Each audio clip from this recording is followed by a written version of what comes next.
Hi hello ನಮಸ್ಕಾರ. ನಾನು ನಿಮ್ಮ ಸ್ಪರ್ಶಗೌಡ. ಯಾರೆಲ್ಲ ಇನ್ನು ಕಾಮನಬಿಲ್ಲು ಕಥಾಗುಚ್ಛ ಯೂಟ್ಯೂಬ್ ಚಾನಲ್ಗೆ ಸಬ್ಸ್ಕ್ರೈಬ್ ಆಗಿಲ್ವೋ ಕೂಡಲೇ ಸಬ್ಸ್ಕ್ರೈಬ್ ಆಗಿ. ಕತೆ ಇಷ್ಟ ಆದರೆ ಶೇರ್ ಮಾಡಿ, ಲೈಕ್ ಮಾಡಿ ಹಾಗೂ ಕಮೆಂಟ್ ಮಾಡಿ.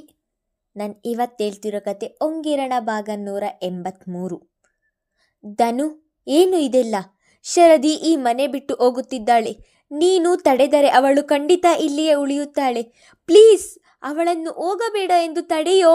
ಹೇಗಾದರೂ ಮಾಡಿ ಶರದಿಯನ್ನು ಇದೇ ಮನೆಯಲ್ಲಿ ಉಳಿಸಿಕೊಳ್ಳುವ ಪ್ರಯತ್ನ ಮಿಥುನ್ ಅವರದು. ಮಮ್ಮಿ ಹೇಳಿದ ಮಾತನ್ನು ನೀವು ಕೇಳಿದಿರಲ್ಲ ಪಪ್ಪ. ನನ್ನ ಮನಸ್ಸಲ್ಲಿ ಏನಿದೆ ಎಂದು ತಿಳಿದುಕೊಳ್ಳುವ ಪ್ರಯತ್ನವನ್ನು ಮಾಡಲಿಲ್ಲ. ನನಗೆ ಮಾತನಾಡಲು ಅವಕಾಶವನ್ನು ನೀಡದೆ ಕರೆದುಕೊಂಡು ಹೋಗುತ್ತಿದ್ದಾರೆ. ಹೋಗಲಿ ಬಿಡಿ, ನಾನ್ಯಾಕೆ ತಡೆಯಲಿ?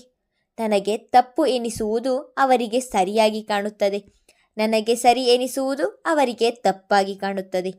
ಈಗ ನಾನು ಏನೇ ಮಾಡಿದರೂ ಅವರ ಕಣ್ಣಿಗೆ ತಪ್ಪಾಗಿ ಕಾಣುತ್ತದೆ.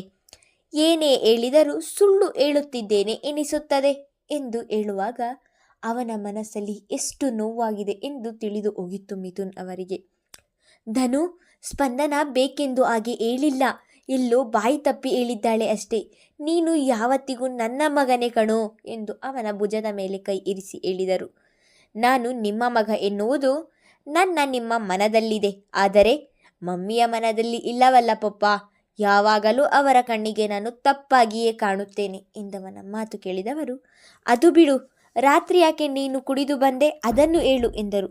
ಸ್ಪಂದನ ಹೇಳಿದ ಮಾತನ್ನು ಬಹಳವೇ ಮನಸ್ಸಿಗೆ ಹಚ್ಚಿಕೊಂಡಿದ್ದಾನೆ ಎಂದು ಯೋಚಿಸಿ ಆ ವಿಷಯವನ್ನು ಮರೆಮಾಚಿದ್ದರು.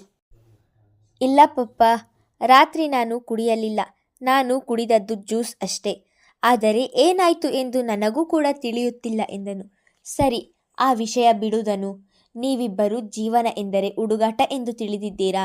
ನೀವಿಬ್ಬರೇ ಈ ರೀತಿಯ ಒಂದು ನಿರ್ಧಾರ ತೆಗೆದುಕೊಳ್ಳುವಾಗ ದೊಡ್ಡವರು ನಾವು ನೆನಪಿಗೆ ಬರಲಿಲ್ಲವಾ? ಈಗ ಶರದಿಯ ಜೀವನವನ್ನು ಏನು ಮಾಡುವುದು ಎಂದವರ ಮಾತು ಕೇಳಿ ಏನು ಹೇಳಬೇಕು ಎಂದು ತಿಳಿಯದೆ ಮೌನವಾದನು. ಶರದಿಯ ಹೆಸರು ಹೇಳುತ್ತಿದ್ದ ಹಾಗೆ ಅವನ ಮನಸ್ಸಿಗೂ ಕೂಡ ನೋವಾಯಿತು. ಪ್ಲೀಸ್ ಪಪ್ಪ, ಈಗ ನಾನು ಏನನ್ನು ಹೇಳುವ ಸ್ಥಿತಿಯಲ್ಲಿ ಇಲ್ಲ. ಇದರ ಬಗ್ಗೆ ಇನ್ನೊಮ್ಮೆ ನಿಮ್ಮ ಜೊತೆ ಮಾತನಾಡುತ್ತೇನೆ ಎಂದು ಹೇಳಿದವನು ಅಲ್ಲಿ ನಿಲ್ಲದೆ ಹೊರಟಿದ್ದನು. ರಿಷಿ ಕಚೇರಿಗೆ ಹೋಗಲು ತಯಾರಾಗಿ ಬಂದು ಆಗ ತಾನೇ ತಿಂಡಿ ತಿನ್ನುತ್ತಾ ಕುಳಿತಿದ್ದನು. ಆರಾಧ್ಯ ಅವನಿಗೆ ತಿಂಡಿ ಬಡಿಸುತ್ತಿದ್ದರೆ ವಸುಂಧರ ಅವರು ಅಡಿಗೆ ಮನೆಯಲ್ಲಿ ಏನೋ ಕೆಲಸ ಮಾಡುತ್ತಿದ್ದರು. ಮನೆಯ ಮುಂದೆ ಕಾರಿನ ಸದ್ದಾಗುತ್ತಿದ್ದ ಹಾಗೆ ಬಾಗಿಲ ಬಳಿಗೆ ಬಂದ ಆರಾಧ್ಯಳಿಗೆ ಕಾರಿನಿಂದ ಇಳಿದ ಸ್ಪಂದನ ಅವರ ನೋಡನೆ ಖುಷಿಯಾಗಿತ್ತು. ಮಮ್ಮಿ ಎಂದು ಖುಷಿಯಿಂದ ಹೇಳಿ ಒಡನೆ ಕಾರಿನ ಬಳಿಗೆ ಓಡಿ ಹೋಗಿ ಅವರನ್ನು ತಬ್ಬಿದಳು.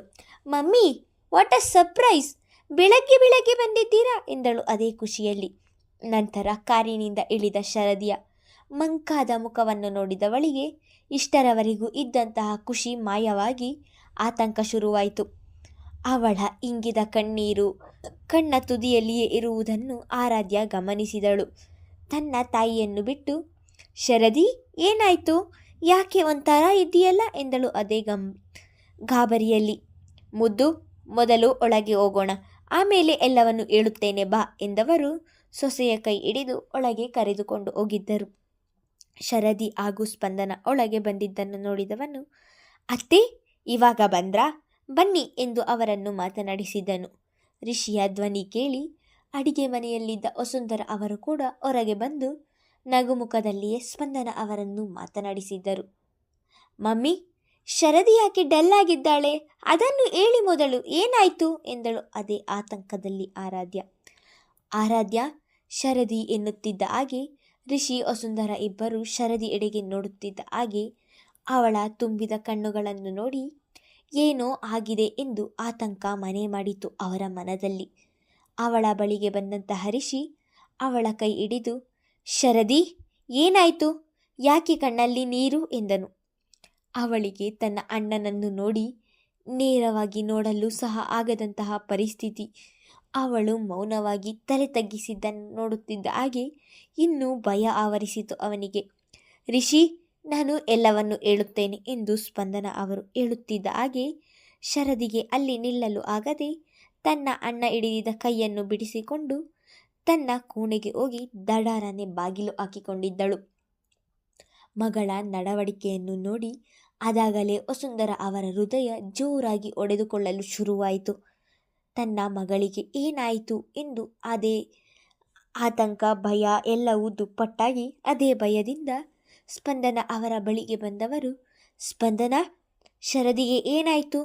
ಯಾಕೆ ಅವಳು ಅಳುತ್ತಾ ಹಾಗೆ ಹೋದಳು? ನನಗೆ ತುಂಬ ಭಯವಾಗುತ್ತಿದೆ. ಅದೇನಾಯಿತು ಹೇಳಿ ಎಂದರು. ಈಗ ಹೇಳುವ ವಿಷಯದಿಂದ ವಸುಂಧರ ಅವರ ಮನಸ್ಸಿಗೆ ಬಹಳವೇ ನೋವಾಗುತ್ತದೆ ಎಂದು ಅರಿತವರು ನಿಧಾನವಾಗಿ ಅವರ ಕೈ ಹಿಡಿದು, ವಸುಂಧರ, ನೀವು ಹೆದರುವಂಥದ್ದು ಏನೂ ಆಗಿಲ್ಲ ಎಂದು ಮೊದಲು ಅವರಿಗೆ ಸಮಾಧಾನ ಮಾಡುವ ಪ್ರಯತ್ನ ಮಾಡಿ ನಂತರ ಮಾತನ್ನು ಮುಂದುವರಿಸಿದರು. ಶರದಿ, ಧನುಷ್ ಇಬ್ಬರು ಆರಾಧ್ಯ ರಿಷಿಗೋಸ್ಕರ ಅವರಿಬ್ಬರಿಗೂ ಇಷ್ಟ ಇಲ್ಲದೆ ಹೋದರೂ ಈ ಮದುವೆಯಾಗಿದ್ದಾರೆ. ಅದು ನಮಗೆ ಇವತ್ತು ತಿಳಿಯಿತು ಎಂದವರ ಮಾತು ಕೇಳಿ ಅಲ್ಲಿದ್ದ ಮೂವರಿಗೂ ಸಿಡಿಲೆರಗಿದಂತಾಗಿತ್ತು. ವಸುಂಧರ ಅವರಂತೂ ಮಾತು ಮರೆತವರಂತೆ ನಿಂತು ಬಿಟ್ಟರು. ಸತ್ಯ ಯಾವತ್ತಿದ್ದರೂ ಬೂದಿ ಮುಚ್ಚಿದ ಕೆಂಡದ ರೀತಿ, ಒಂದಲ್ಲ ಒಂದು ದಿನ ಹೊರಗೆ ಬರಲೇಬೇಕು.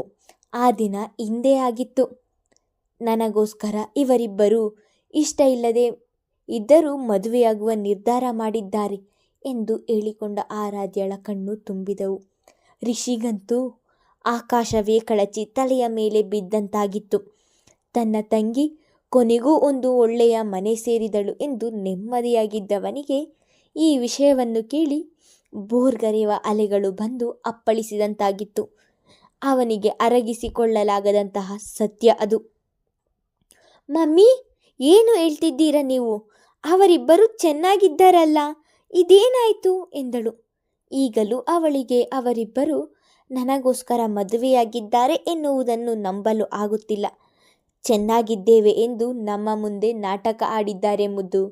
ನಾನು ಹೇಳುತ್ತಿರುವುದೇ ನಿಜ ಎಂದವರ ಮಾತಿಗೆ ಅಲ್ಲಿಯೇ ಕುಸಿದು ಕುಳಿತ ವಸುಂಧರ ಅವರು, ಮದುವೆ ಎಂದರೆ ಮಕ್ಕಳ ಆಟ ಎಂದು ತಿಳಿದಿದ್ದೀಯ ಶರದಿ. ನೀನು ತುಂಬ ಬುದ್ಧಿವಂತೆ ಎಂದು ತಿಳಿದಿದ್ದೆ. ಆದರೆ ನೀನು ಹೀಗೆ ಮಾಡುತ್ತೀಯ ಎಂದುಕೊಂಡಿರಲಿಲ್ಲ. ನಿನ್ನ ಅಣ್ಣನ ಮದುವೆಯನ್ನು ಮಾಡಿಸಲು ಹೋಗಿ ನಿನ್ನ ಕೈಯಾರೆ ನಿನ್ನ ಜೀವನವನ್ನು ಹಾಳು ಮಾಡಿಕೊಂಡೆಯಲ್ಲ. ಮೇಣ ತಾನು ಉರಿದು ಜಗತ್ತಿಗೆ ಬೆಳಕು ಕೊಡುತ್ತಂತೆ. ನೀನು ನಿನ್ನ ಜೀವನವನ್ನು ಹಾಳು ಮಾಡಿಕೊಂಡು ಮೇಣದ ಸಾಲಿಗೆ ಸೇರಿಬಿಟ್ಟೆ. ಮದುವೆಯಾದ ಮಗಳು ಗಂಡನನ್ನು ಬಿಟ್ಟು ಮನೆಯಲ್ಲಿ ಇರುವುದಕ್ಕಿಂತ ಮದುವೆಯಾಗದೆ ಜೀವನ ಪರ್ಯಂತ ನೀನು ಮನೆಯಲ್ಲಿ ಇದ್ದಿದ್ದರೆ ಇಷ್ಟು ನೋವಾಗುತ್ತಿರಲಿಲ್ಲ. ಇವತ್ತು ಆಡುವವರ ಬಾಯಿಗೆ ನಮ್ಮನ್ನು ಆಹಾರ ಮಾಡಿಬಿಟ್ಟೆಯಲ್ಲ ಎಂದು ಜೋರಾಗಿ ಅಳುತ್ತಲೇ ಹೇಳುತ್ತಿದ್ದವರಿಗೆ ಒಂದೆಡೆ ಮಗಳ ಜೀವನ ಹೀಗಾಯಿತಲ್ಲ ಎನ್ನುವ ದುಃಖವಾದರೆ, ಇನ್ನೊಂದೆಡೆ ಮಗಳು ಯಾಕೆ ನಿಮ್ಮ ಮನೆಯಲ್ಲಿ ಇದ್ದಾಳೆ ಎಂದು ಕೇಳುವವರಿಗೆ ಏನು ಉತ್ತರ ಕೊಡುವುದು ಎನ್ನುವ ಯೋಚನೆಯಲ್ಲಿ ಒಂದೇ ಸಮ ಅಳುತ್ತಿದ್ದರು. ವಸುಂಧರ, ಇದೇನು ಮಾಡ್ತಿದ್ದೀರಾ? ಹೇಳಿ ಮೇಲೆ ಎಂದು ಅವರನ್ನು ಇಳಿಸಿ ಅಲ್ಲಿಯೇ ಇದ್ದಂತಹ ಸೋಫಾ ಮೇಲೆ ಕೂರಿಸಿದವರು ಅವರ ಪಕ್ಕ ಕುಳಿತು ಅವರ ಕೈಯನ್ನು ತಮ್ಮ ಕೈಗೆ ತೆಗೆದುಕೊಂಡು, ಶರದಿ ಈಗ ನಿಮ್ಮ ಮಗಳು ಮಾತ್ರ ಅಲ್ಲ, ನನ್ನ ಸೊಸೆ ಕೂಡ. ಅವಳ ಜೀವನವನ್ನು ಹಾಳಾಗಲು ನಾನು ಬಿಡುತ್ತೇನಾ ಹೇಳಿ? ನನ್ನ ಮೇಲೆ ನಿಮಗೆ ನಂಬಿಕೆ ಇದೆಯಲ್ವಾ? ಅವರ ಜೀವನವನ್ನು ನಾನು ಸರಿ ಮಾಡುತ್ತೇನೆ. ದಯವಿಟ್ಟು ನೀವು ಅಲ್ಲಿಯವರೆಗೂ ಸಮಾಧಾನದಿಂದ ಇರಿ ಎಂದವರು ರಿಷಿ ಎಡೆಗೆ ನೋಡಿದರೆ ಅದಾಗಲೇ ಏನೊಂದು ಮಾತನಾಡದೆ ಶಿಲೆಯಾಗಿ ನಿಂತು ಬಿಟ್ಟಿದ್ದನು. ಈಗ ಅವನ ಮನಸ್ಸಿಗೆ ಎಷ್ಟು ನೋವಾಗಿದೆ ಎಂದು ಅವರಿಗೂ ಕೂಡ ಚೆನ್ನಾಗಿ ಅರಿವಿದೆ. ಸ್ಪಂದನ, ನಿಮ್ಮ ಮೇಲೆ ನಂಬಿಕೆ ಇಟ್ಟಿದ್ದೇವೆ. ನೀವೇ ಇದೆಲ್ಲವನ್ನು ಸರಿ ಮಾಡಬೇಕು. ಇಲ್ಲದಿದ್ದರೆ ನನ್ನ ಕಣ್ಣ ಮುಂದೆ ನನ್ನ ಮಗಳ ಜೀವನ ಹಾಳಾಗುತ್ತದೆ ಎಂದು ಹೇಳಿದರು. ಯೋಚಿಸಬೇಡಿ ವಸುಂಧರ, ಎಲ್ಲವೂ ಸರಿಯಾಗುತ್ತದೆ. ಸರಿಯಾಗುವಂತೆ ನಾನು ಮಾಡುತ್ತೇನೆ ಎಂದವರು ರಿಷಿಯ ಬಳಿಗೆ ಹೋಗಿ, ರಿಷಿ, ಈ ವಿಷಯ ಕೇಳಿ ನಿನ್ನ ಮನಸ್ಸಿಗೆ ಎಷ್ಟು ಆಘಾತವಾಗಿದೆ ಎಂದು ನನಗೆ ಚೆನ್ನಾಗಿ ಗೊತ್ತು. ನಮ್ಮ ಯಾರ ಅರಿವಿಗೂ ಬಾರದೆ ಹೀಗೆ ನಡೆದು ಹೋಗಿದೆ. ಇದರಲ್ಲಿ ಇಬ್ಬರದ್ದು ತಪ್ಪಿದೆ. ಇಬ್ಬರು ಸೇರಿ ನಿರ್ಧಾರ ಮಾಡಿ ಮದುವೆಯಾಗಿರುವುದು. ಆಗಿರುವುದನ್ನು ಬದಲಾಯಿಸಲು ಆಗದಿದ್ದರೂ ಮಾಡಿರುವ ತಪ್ಪನ್ನು ಸರಿ ಮಾಡಬಹುದು. ಅವಳನ್ನು ನಾನು ಮನೆಯಿಂದ ಕರೆದುಕೊಂಡು ಬಂದಿರುವುದು. ಆದರೆ ನಾಳೆಯಿಂದ ನೀನು ಅವಳನ್ನು ಸ್ಕೂಲಿಗೆ ಕರೆದುಕೊಂಡು ಬಾ. ನಮ್ಮ ಕೈಯಲ್ಲಿ ಎಲ್ಲವನ್ನೂ ಸರಿ ಮಾಡಲು ಸಾಧ್ಯವಾಗಲಿಲ್ಲ ಎಂದರೂ ಕಾಲವೇ ಎಲ್ಲವನ್ನೂ ಸರಿ ಮಾಡುತ್ತದೆ. ಯೋಚಿಸಬೇಡ ಎಂದವರು ಅಲ್ಲಿಂದ ಹೊರಟಿದ್ದರು. ಇಷ್ಟಕ್ಕೆಲ್ಲ ನಾನೇ ಕಾರಣ. ನನ್ನಿಂದಲೇ ಅಣ್ಣ ಈ ರೀತಿಯ ನಿರ್ಧಾರ ಮಾಡಿದ್ದಾನೆ ಎನ್ನುವ ಪಶ್ಚಾತ್ತಾಪದಲ್ಲಿ ಬೇಯತೊಡಗಿದಳು ಆರಾಧ್ಯ. ಮುಂದುವರಿಯುವುದು ಶರದಿ ಮತ್ತು ಧನುಷ್ನ ಮುಂದಿನ ಜೀವನದ ಕತೆ ಏನು ಎಂದು ಮುಂದಿನ ಸಂಚಿಕೆಯಲ್ಲಿ ತಿಳಿದುಕೊಳ್ಳೋಣ. ಧನ್ಯವಾದಗಳು.